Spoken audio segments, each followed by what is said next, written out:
Most retail investors underperform the market. The big question is, should you go active or passive in your investing? In today's video, I will break down the differences, the pros, the cons, and I will even show you a real example of how $10,000 grows under each strategy. Stay with me because the insight we're about to unveil today could change the way you invest in 2025 and beyond. Hello, welcome everybody. I'm Telex of Successful Tradings. As you know, over the years, we have been bringing you educational knowledge focusing around mostly active investing through option trading. So today, I'm starting a series which should go about seven consecutive videos or so about the value of passive investing and how you could use it with real example of how I do passive investing, because yes, I do uh, do that as well. So passive investing, in terms of differences between the two, let's start with really the basic definition here. So in active investing, we are trying to uh, do research to start off with, yeah, because it's involved researching stocks and being able to time our entry, our exits, using advanced strategy, which we have mastered on here in this channel, like option trading. It's all fun. It can be very exciting, but it has its drawbacks. So one for sure is definitely time consuming. Yeah, you need to wake up in the pre-market and do all of that research. It can be expensive because option, though we trade for low amounts of in money of it, but it can be expensive and it can be present a risk as well. So some of those risks could be, for instance, all of the fees, because the more you trade, each contract will cost you. Well, for me, I have a deal with my broker, but some you could pay 50 cents per contract. If you multiply that by large volume, trust me, it adds up at the end of the year. So on the other hand, passive investing will be of the type, hey, I'm buying an ETF, or I'm buying a stock and I'm holding it over time, or I'm continuously buying it. So the type of passive investing that you're definitely familiar with, it's what we do in the US here called the 401ks, right? So your money goes in consistently. You are doing what's called dollar cost averaging. So if the market goes down, you're not timing the market. The market could come down like this past year in the US stock market in April, March, April time frame. Definitely a lot of the equity came down. Well, in your 401k, you continue to buy, right? And therefore, you lower the cost of your cost. So other type of passive investing we will be talking about on here. Yeah, dividends. So buying a stock and it's paying you for a while. You are going to see at really how advanced that has been over the last couple of years. There are things that uh, over the few weeks, again, I'm promising here, but I'm going to show you how I use dividend in my passive investing on some very intriguing, exciting ETF to say the least. And the other advantage is you have less stress, there are lower fees because hey, don't kid ourselves, right?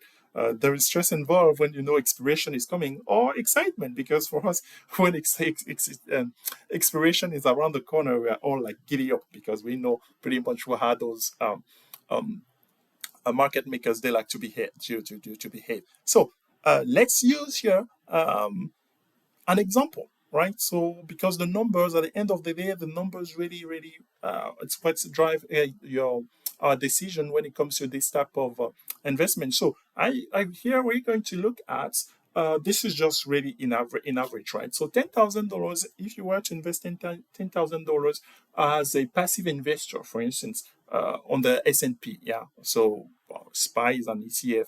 Uh, the XVX 500 and SPY. That's an ETF that's very popular. So the data here, really for simplification, I don't not show you the data point ups and down in between, right? But constant investing of that $10,000, meaning you just put $10,000 in and you let it roll. In 2025, that will have amounted to about just shy of $26,000. So that's about 10% average annual return, as you see here. So the broad curve, it's an average active retail investor, but is more active and managing or trying to time the markets. It's a little bit lower. 7% annual is not bad, but in comparison, we're doing nothing because there's some effort involved into that. So I want you to keep into mind this curve on here of, okay, passive investing provide that consistent growth where on the other hand, active investing, you definitely have things like the fees that can eat into your return, plus the stress involved with the up and down of the market, trying to think, oh, whenever it's coming down, or is that the end of the world? Or so really, uh, in terms of making the decision on here, if which in terms of which strategy is best for you, right? So uh, passive investing will bring simplicity and consistency into your investing. Yeah, that's definitely. On the other hand, active, it's exciting, it can be fun.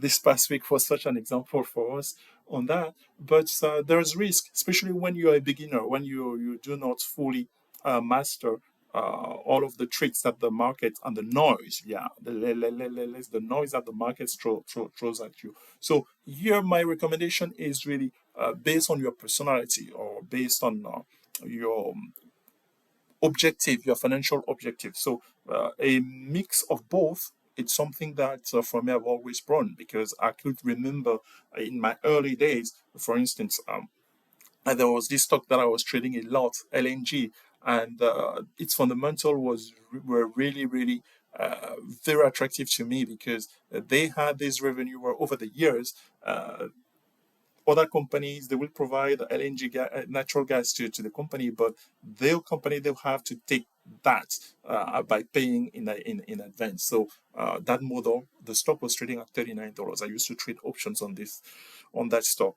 like crazy. Yeah, but I remember one thing that I did. A friend of mine living in California, I always remember. I told him, maybe he was new to option trading. I told him, yeah, just take 5K and actually buy the stock. That stock, I think LNG, it's worth how much today? $239. Yeah, that was 2016 to now. That's about the difference on that chart, but that shows you the type of return that you can get. So for us on here, we want to keep that in mind. And over the next series of video that we will be making on passive versus um, active investing, I will be bringing you things of the type, what type of ETF, if you don't know about index fund and exchange traded fund, that will be the opportunity, definitely, for us to go over that. But we will really bring it to the level of getting you ready to build your passive plan, meaning setting up the accounts, the fund selection. So on this channel on here, we will be bringing reviews of the fund, some of the fund that's I trade, uh, how much you can buy, because one of the questions that we will be tackling, for instance, in the next few weeks will be, how much do I need to start? What if I told you that, my friend, even with, let's say, $5.50 today, I know of an ETF that by investing $5.50, you are sitting tightly and is actually paying you dividend. Oh, let's leave that for next week, folks. Thank you and have a great day wherever you're watching from. Bye bye.